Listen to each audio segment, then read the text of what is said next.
Shikues të nderuar, ju përshëndes sërish, jemi bashkë me zhvillimet më të fundit e me të ftuarin e ditës. Kam kënaqësinë të kem kolonelin zotin drejtor Papa. Përshëndetje dhe faleminderit që jeni me ne sot. Përshëndetje, faleminderit për ftesën. Kënaqësi që jam këtu.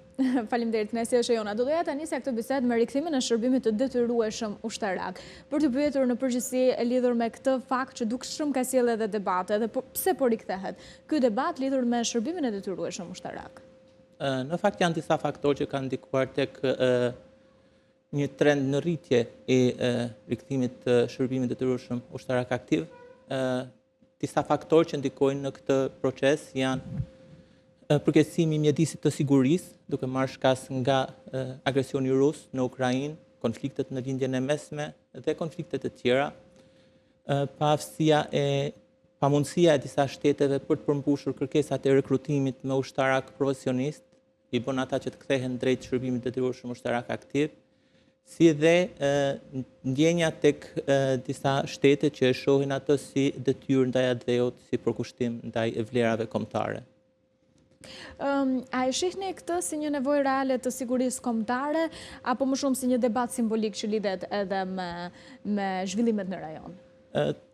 Në fakt, kjo duhet parë më shumë në trendin e sigurisë kombëtare, pavarësisht se shpesh gjithçka gjeneron debat.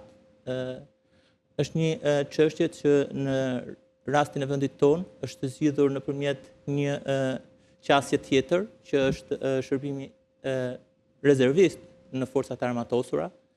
Në fillim këtij viti është miratuar ligji për shërbimin rezervist në forcat armatosura të Republikës së Shqipërisë dhe aktualisht jemi në kuadrin e plotësimit të kësaj praktike ligjore për të filluar me implementimin e këtij shërbimi rezervist. Ideja ose planifikimi është që gjatë këtij viti të kemi 125 ushtarakët e parë të shërbimit rezervist, të cilët do të jenë të integruar në strukturën aktive të forcave armatosura, për të vijuar pastaj me rritjen graduale në vitin që vjen 250 e të tjerë. Si ndryshon në realiteti sotëm nga i viteve 90 ku ky shërbim ishte ende i detyrueshëm? Janë situata gjeopolitike tërësisht të ndryshme. Pas luftës së dytë botërore, Shqipëria ka pasur një ndër shoqëritë më të militarizuara në botë, promovoi ideja e ushtrisë e popullit ushtar, dhe popullsia ishte përgatitur për mbrojtjen e vendit nga çdo agresion i mundshëm që mund të vijë nga fuqitë e asaj kohe. Sot mbrojtja e Shqipërisë është e lidhur ngushtë me NATO-n dhe vendi ynë kufizohet nga vende miqësore që janë pjesë e kësaj aleance ose aspirojnë për të qenë pjesë e saj.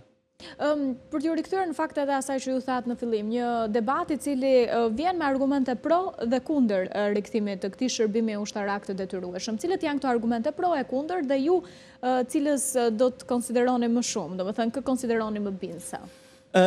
Vendet ndryshme kanë qasje të ndryshme në lidhje me këtë çështje. Disa nga argumentet pro që përdoren janë mbrojtja kombëtare, gatishmëria për të përballur me sfidat në rritje, detyrë morale, patriotike, si disiplinë dhe unitet kombëtar. Ndërsa tek aspektet negative hyn ndikimi, pra heqja e lirisë, që dikush e konsideron heqje lirie, pa nevojë për të ndjekur shpenzime të tepërta dhe qasja se nuk është e nevojshme të kesh një numër të madh forcash armatosura, por do të kesh modernizim dhe zhvillim teknologjik i cili do të bëjë të mundur realizimin e misionit pa pasur nevojë për kapacitet të madh numerik forcash. Nëse supozojmë se do të rikthehet ky model, si duhet jetë? Klasik si dikur apo ndoshta duhet përshtatur edhe me, le të themi, inovacionin, me teknologjinë që tashmë duam apo nuk duam, është pjesë e pandashme e çdo sektore? Unë mendoj se vendimi për të kthyer shërbimin ushtarak aktiv në forcat armatosura do të paraprihej nga një analizë e thellë dhe e gjithanshme, e cila do të merrte në konsiderat sigurisht edhe zhvillimet teknologjike, inovacionin dhe çështjet që sot janë relevante për shoqërinë.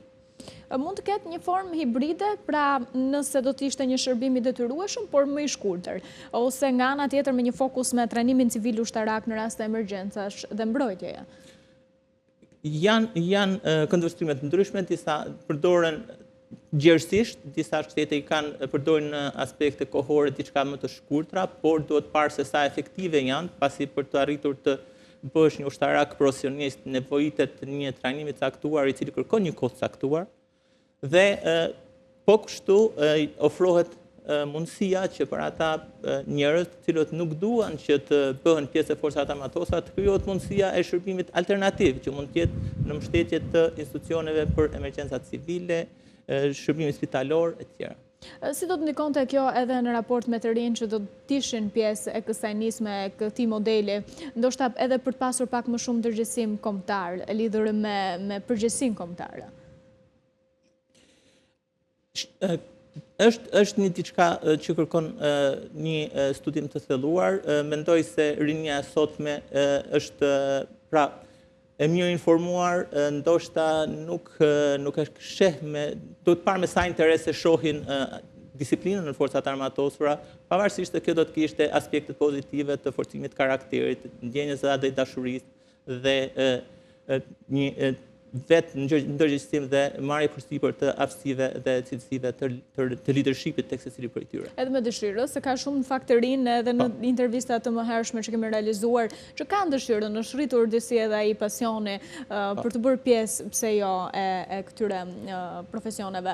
Në rajon nga tjetër, për të kaluar kështu në temën e radhës, në kontekstin rajonal ose global, ne po shohim që ka një trend armatimesh nga Serbia, e cila nuk është pjesë në NATO, e nga ana tjetër edhe te Kosova që po forcon kapacitetet e saj. Ju si e lexoni këtë situatë?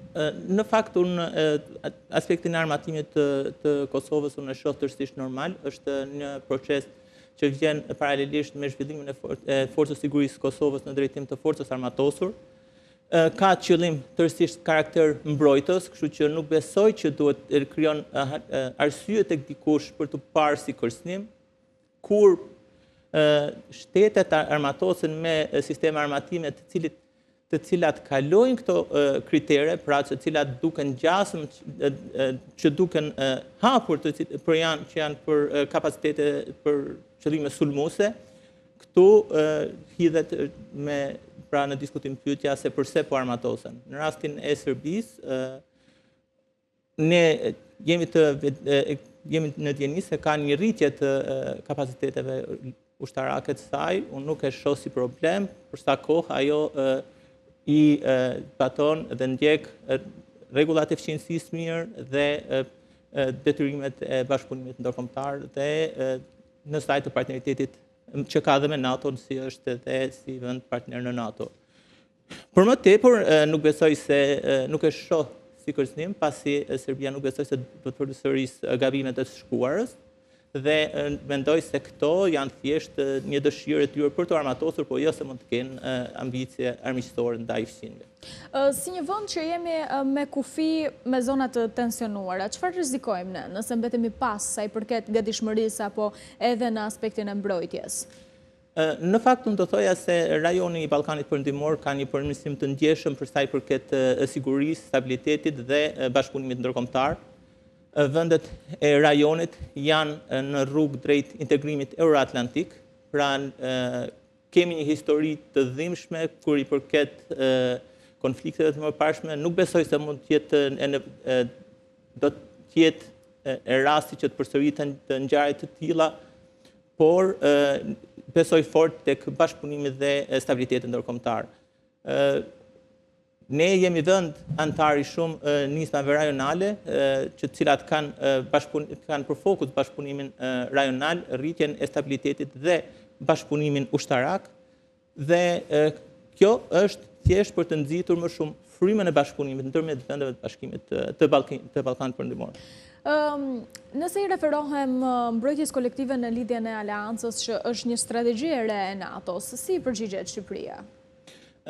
Atëherë, strategjia ushtarake e NATO-s është në linjë me konceptin e saj strategjik dhe merr në konsiderat zhvillimet në mjedisin e sigurisë, po kështu dhe vendi ynë ka hetur paralelisht në këtë drejtim në vijim të rishikimit të strategjisë sigurisë kombëtare. Ne kemi bërë rishikimin e strategjisë ushtarake në korrik të vitit që shkoi, dhe kjo strategji i përgjigjet është në harmonizim të plot me strategjinë ushtarake të aleancës, me konceptin strategjik të NATO-s dhe me strategji sigurisë kombëtare. Vetë Shqipëria, nëse do t'i referohemi faktet se do të ketë një krizë apo kërcënim në rajon, sa e përgatitur është jo domosdoshmërisht ushtarake, po ndoshta edhe në aspektin kibernetik apo energjetik? Atëherë, nëse themi në aspektin ushtarak, vendi ynë është tërësisht i përgatitur për përmbushjen e misionit kushtetues të forcave të armatosura në bashkëpunim me aleancën, duke pasur parasysh kapacitetet tona dhe kapacitetet e aleancës, duke marrë në konsiderat rritjen e kërcënimeve të karakterit hibrid, ku hyjnë edhe kërcënimet kibernetike, ndaj të cilave asnjë shtet nuk është imun dhe ne kemi pasur probleme, ashtu si shumë shtete të tjera të aleancës. Në muajin qershor ne kemi pasur krijimin e komandës së re kibernetike dhe të ndërlidhjes, e cila është një bashkim i Agjencisë Sistemeve të Ndërlidhjes dhe Informacionit me qendrën e mbrojtjes sigurisë kibernetike dhe si rezultat i efektivitetit të kësaj strukture, Shqipëria në indeksin e sigurisë renditet të 15 në rangun e vendeve për sigurinë kibernetike në botë. Kështu që kjo vlen dhe është e rëndësishme. Do doja të pyesja edhe për prioritetet aktuale të riarmatimit edhe të modernizimit të forcave të armatosura ushtarake. Projektet të modernizimit të forcave të armatosura janë të orientuar drejt zhvillimit të kapaciteteve ushtarake shumë përdorimshme, të ndërveprueshme me lëvizshmëri të lartë, të fokusuara tek forcat e luftimit dhe mbështetjes luftimit dhe mbështetjes në shërbimet luftimit, sistemet e mbrojtjes ajrore, sistemet të fuqisë zjarrit, teknologji avancuar dhe krahas fuqizimit të flotës ajrore me helikopter dhe flotës detare me anije. Në mënyrë më konkrete, nëse mund të them, për komponentin toksor mbetet prioritet kapacitetet e deklaruara në NATO. Këtu hyn grup batalioni i Kombësërisë së Lehtë, task grupi i operacione speciale toksore, rritja e fuqisë së zjarrit, mjetet taktike të kalueshmërisë së lartë, kapacitetet antitank dhe të tjerë. Në komponentin ajror, mbeten kapacitetet e mbrojtjes ajrore, flota e helikopterëve, që ne tashmë kemi 2 helikopterë të rinj të tipit Black Hawk, të cilët do të jenë edhe fokusi i modernizimit kësaj flote, pra do të vazhdojmë me këtë tip helikopterësh, mbrojtja kundër sistemeve pa pilot, bërja operacionale, tërësisht operacionale e bazës ajrore Kuçov dhe të tjerë. Ndërsa në fushën e komponentit detar do të jenë sistemet e vëzhgimit detar, anijet patrulluese, ndërsa në fushën e mbrojtjes kibernetike do të punojmë drejt rritjes së kapaciteteve të plota për komandën e re që ishte komanda kibernetike dhe e ndërlidhjes. Ekziston mundësia për të pasur një strategji afatmesme e cila do të jetë në përputhje me standardet e NATO-s? Ne aktualisht kemi një strategji të tillë, në vijim të hartimit të rishikimit të strategjisë ushtarake është bërë rishikimi i planit afatgjatë të zhvillimit të forcave të armatosura për periudhën 2024-2033, ku janë të përcaktuara qartë objektivat të cilat duhet arrijnë forcat armatosura si në përmbushjen e kapaciteteve që nevojiten për përmbushjen e misionit kushtetues të forcave të armatosura edhe të angazhimeve që ne kemi kundrejt NATO-s. Kolonel, si mund sigurohet një balans mes investimit në mbrojtje dhe nevojave ekonomike të vendit nga ana tjetër? Besoj se balanca ndërmjet investimeve në mbrojtje dhe nevojave ekonomike është një ndër sfidat e autoriteteve vendimarrëse dhe kjo bëhet më e prekshme për vendet e vogla ashtu siç është vendi ynë. Chelsea është në gjetjen e një balance ndërmjet krijimit kapaciteteve të nevojshme për mbrojtjen e vendit dhe pa penguar zhvillimin ekonomik të vendit. Në këtë proces ndihmon përcaktimi i qartë i objektivave dhe projektet që kanë vinë në kuadrin e industrisë për përdorim të dyfisht, pra projektet që kanë kapacitet që janë për përdorim të dyfisht, sigurisht bashkëpunimi dypalësh, rajonal apo antarësimi në organizata ndërkombëtare të sigurisë do të jetë një bonus i shtuar për shtimin e kapaciteteve. Ka bashkëpunime konkrete me vendet aleate për armatime mbrojtëse? Ne vendin gëzon një bashkëpunim të shkëlqyer ushtarak me aleatët dhe partnerët strategjik në NATO, kemi me SBA-n, me Turqinë, me Italinë dhe vendet të tjera. me të cilat ne kemi të lidhura marrëveshje të ndryshme, të cilat kanë si fokus zhvillimin e kapaciteteve të modernizimit, arsimimin, stërvitjet edhe të tjera. Industria jonë e mbrojtjes është ende në hapat e parë, ku e shikoni potencialin e saj real?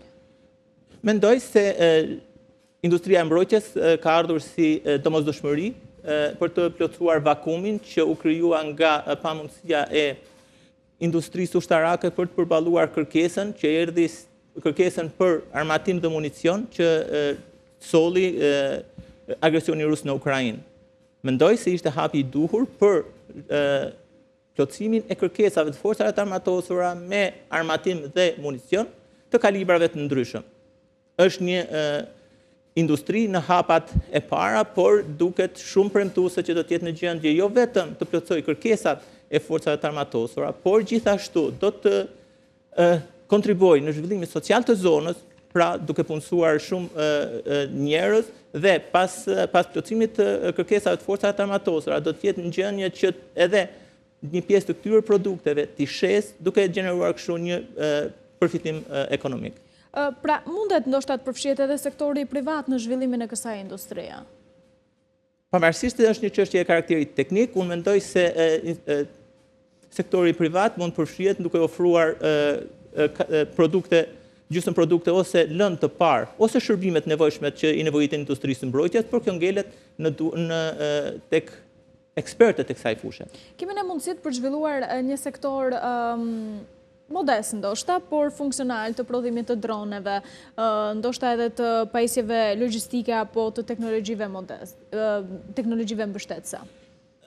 Unë mendoj se jemi në drejtimin e duhur për të zhvilluar kapacitete të tilla dhe kjo është edhe besoj në fokusin e punës së industrisë ushtarake që po merr në shqyrtim zhvillimet si në mbrojtjen kundër mjeteve pa pilot edhe për zhvillimin e këtyre kapaciteteve.